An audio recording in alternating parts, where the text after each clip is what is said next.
Case. Today we are looking at a Honda with a really interesting backstory because underneath the skin, this isn't the Honda. Yeah, underneath the skin, as most people by now know, this is actually a GM product. So it's riding on the Ultium platform that is underpinning a few other electric vehicles, including also the Acura ZDX. Yeah, and the Blazer EV and the Cadillac Lyriq, to name a couple. And in this video, we're gonna give the Honda a fair shake and find out if it has its own character. So let's start out with the look of this Prologue. What do you think, Case? You like it? Surface level, I think it's a really sharp car, especially in this North Shore metallic paint. This is a really great color. I like the details on the car. I think the headlights, everything design-wise is really sharp. What do you think of these wheels, Tommy? Dude, I think the wheels are one of my favorite parts, and it really sets it apart from some of its GM siblings. Now, this two-tone looks really cool. It almost has a machined look on the silver with this black finish. And overall, I mean, we're looking at a big chunky wheel. This is a 21-inch wheel. Yeah, it's really cool. And then we've got a lot of black trim around the windows, door handles, mirror caps, everything is kind of dark. And one of the ways that you can tell that this is on the same platform as the other EVs we were talking about is it's very low and long. And I think those proportions work really well on this. Some people, like on the ZDX, for example, think it looks a little too stretched out, think it maybe looks like a hearse.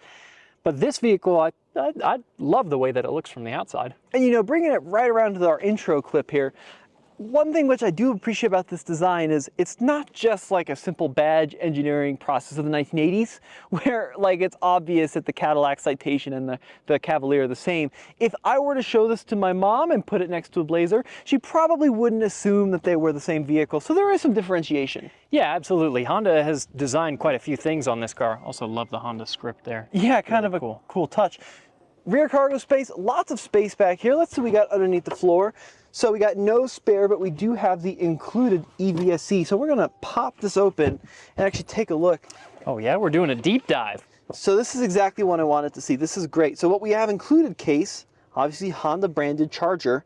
Yeah. But what's this here? They give us two dongles. Oh, that's interesting. Tell me about that. So they give us 120 volt for your standard level 1, and then they give you a NEMA 1450. So if you've got your plug ready to go in your garage or whatever for level 2 charging, you don't actually have to go out and buy another EVSE. This guy's gonna be ready to go, which is awesome. And if you're on the go, you can charge up to 150 watts with fast charging, which, you know, is not the fastest that exists out there, but it's plenty. If you're doing a road trip, that'll get you charged up in a reasonable time. Yeah, it's like, I think it peaks at like 155 kilowatts, so it's not super fast, but it's good enough for who it's for most folks. So putting that back in there, nice size bin back here, Case. And then you can see we have that seat folding mechanism, and that's gonna be pretty much a flat floor. Dude, look, the latch for the seat is even the same color as the exterior. I like that. Heck yeah. Not that anyone's gonna look at that, but. Now, one question I have, so I don't believe the GM vehicles have a front trunk. Let's see if the Honda does. Now, just like BMW, it is gonna be a double pull to pop open the hood. Yep. Well, by yep, I mean no. You know what I mean? No, so what we're gonna find underneath here is your motor and your high voltage components and stuff, but no front trunk. Cooling. Yep, cooling at 12 volt battery, easily accessible.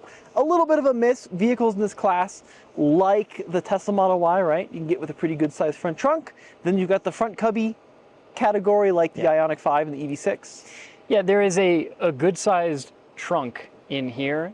So it's not like most people necessarily need that space, but it's definitely something that goes a long way for a lot of EV buyers, just having the extra option. And if you come over here, we're gonna find the charge location on the Prologue. It's gonna be a left front fender location, which is generally pretty convenient, especially for a lot of the current EA stations.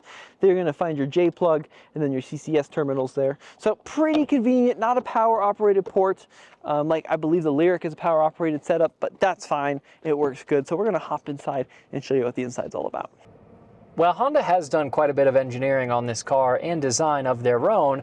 One of the ways that you can tell this is based on a GM platform is this key. This is going to be the same key that you'll find on a lot of other GM vehicles. And I think that's where I'm a little disappointed with the partnership is on the inside, because while the outside feels bespoke to Honda, this interior is very Chevrolet. Yeah, this whole switchgear right here for the climate, there's nothing wrong with it. We love having hard buttons for your climate controls, but that is directly lifted out of GMs. Same thing with the controls on the steering wheel, the way we have the cruise control set up over here, the heated steering wheel, the stocks, right? These are all GM stocks, and even the door chime, right? Yeah. That's a GM door chime. Familiar. Now this screen is interesting because it has been a little bit reskinned for Honda, and it does tell us some good information, which I appreciate, but same thing, once you start diving into it a little bit, this is exactly the same as you're going to find on most GM products. Yeah, exactly, and those are, to your point, the areas in which it would have been nice to see them do a little bit more of their own design work. I love the exterior of this vehicle. If they could have carried that kind of energy into here, that would have been nice. Also a little bit on this kind of scratchy black plastic. There's a lot of it and it doesn't look very premium. So I think there's some really nice aspects of this interior. Like, I appreciate the white and the gray two-tone. Yeah. I think that looks pretty cool. The seats are very comfortable. This area kind of lets it down a little bit.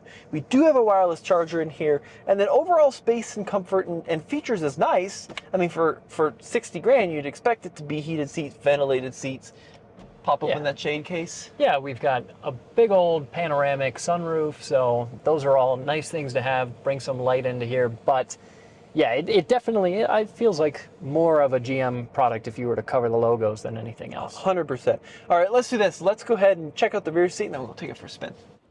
Second row of the Prologue. Now you really get a sense of how airy this cabin is when you step into the back seat. Once again, we got that cool two-tone finish on these seats, and then combine that with the light colored headliner and the panoramic sunroof, and it just feels very open in here, which is nice. Comfortable rear seat, enormous amounts of legroom. Driving position, 6 feet tall. Look at the space, which is awesome. Good shoulder room back here, and then a completely flat floor as well, so middle seat passengers are not going to be in a penalty box. Couple of USB-C ports back here. Let's see if we got some onboard power. Oh, we sure do, out of that 120 volt. And then the best feature I love for my furry friends are the rear AC vents. We're behind the wheel of the new Honda Prologue now, trucking along this dirt road. Let's talk about the driving experience. It's very comfortable, very competent. I wouldn't describe it as fun, but it does have some good attributes about it. Yeah, and it is. It also sits a little bit taller than some other EVs on the market, although it doesn't feel like an SUV. No, I mean, what I like about this driving position is you do feel more in command of the road than in something like an EV6 or like a Solterra. It just feels a little bit more boxy and traditional, which I think is good. I mean, it doesn't feel like an Escalade or a Yukon or something like that, but it does feel a little bit more upright. Now, this is the dual motor setup. Remember the horsepower on this car? It's 288 horsepower, which is a bump up from the front wheel drive version, and not a bad amount of power. You want to give it a hit of the pedal. Let's come to a stop. We do have a great one pedal setup. We can actually control here in the screen. Yeah. We can go from a two pedal to a one pedal setup, which I really, really like. But what we're going to do is full stop here, full throttle. Not a huge push right off the line, and then right about... But it builds a little bit. 35, yes, I was going to say. It takes off pretty good.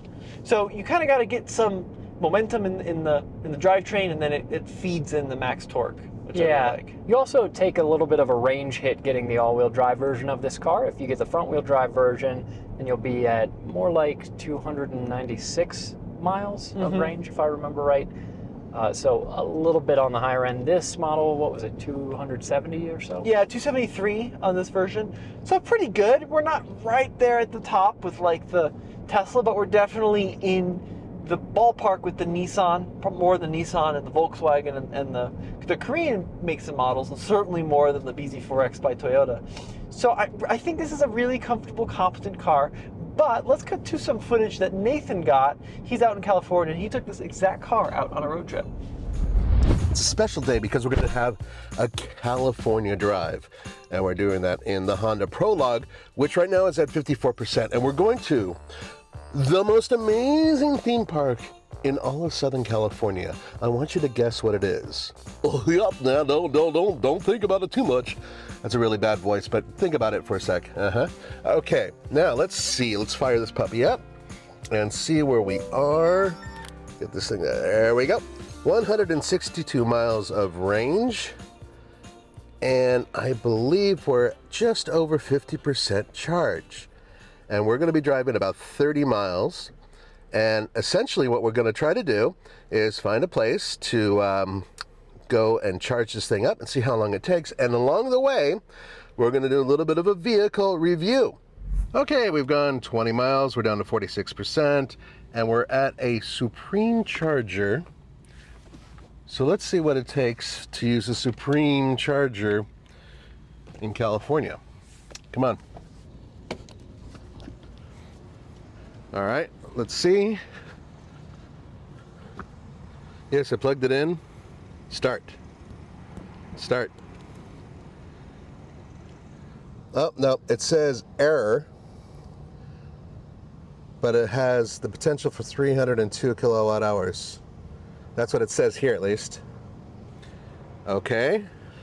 I guess we'll try another charger and see if we can make this work. The EV Force may not be with us. So I plugged it in. I'm following the directions that they have here.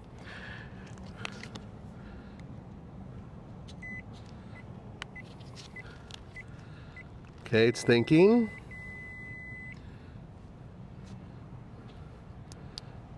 And it's telling me to put the thing back. So in conclusion, EV Force Supreme charging. Not so great. Made it to an EV Go, and as you can see right there, look at that. We had to go to a hotel parking lot near that theme park I was talking about. But here's the deal. The only charge port that's available is CHAdeMO. Yeah, it's not going to work for this car.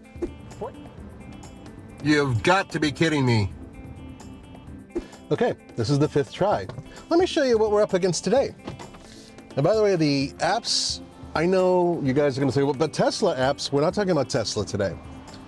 We're talking about other apps that I've been using. I won't straight out say who they are, Plug and Share, and ChargePoint. But I will say, this is the problem. Taken, taken, taken, taken, taken, and taken. Now I've used these types of things before, but there's already a problem. Come here.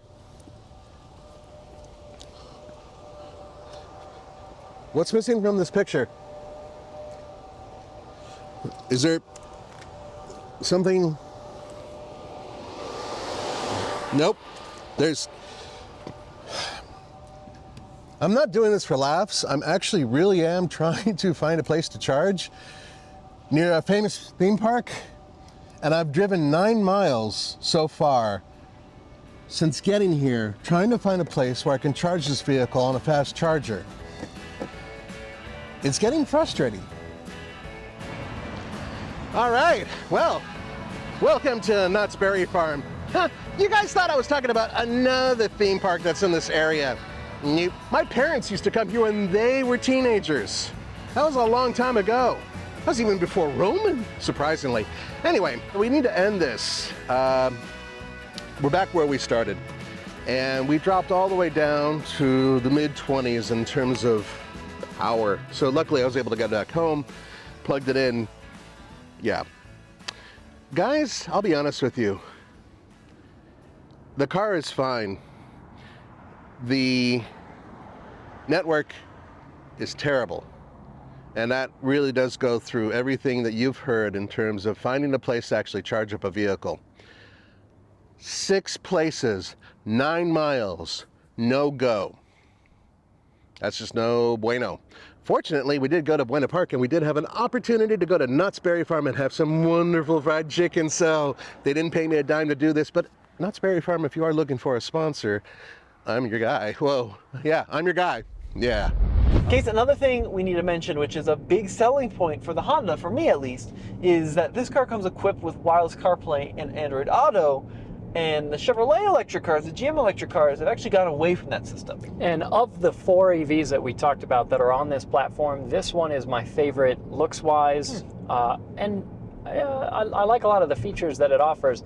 I will say, though, it is not inexpensive. Yeah, so what's the price point on this? Starting, these are going to be around $48, but a model like this that's pretty heavily equipped in all-wheel drive, and big sunroof, and the Bose audio and everything, this one stickers at around $59,000. So we're talking big money here. That's a really good point that you bring up.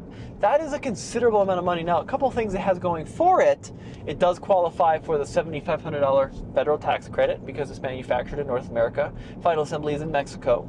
That's good news, but we're still talking, even after credit, if you qualify, well into the $50,000 range. Yeah, so it's an expensive EV and under a nameplate that is not a luxury brand, so maybe more money than people might be expecting to pay for something that is under the Honda brand versus an Acura product. Now, I'm going to agree with you. I don't think it's as fun to drive as like the Blazer EV-RS. That car's a little bit more fun. Yeah, for sure. But I think as an overall package, I like the Honda top, right? The Yeah. most of the bits on the. I think that they did a really nice job.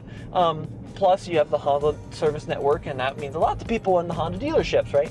So I think it's good. I'm just not sure it's quite as good as the Tesla Model Y, and I don't think it's quite as good as the Korean manufacturers, especially from a fast charging standpoint. So let us know what you guys think in the comment section below. Where do you rank the Prologue on your list of vehicles? Case, badge engineering on this vehicle, pro or con? You know, I think just for the fact that it exists, period, it's a pro. Yeah, I mean, I think they actually did a nice job overall. And look, we as journalists drive everything, so we know this is GM. I think someone buying this car probably would have no idea what that means, and they would just be pleased to see they have a comfortable car with ventilated seats, right? So let us know what you guys think below. As always, been Tommy and Case. Head over to alttfl.com for the latest and greatest in new EV reviews.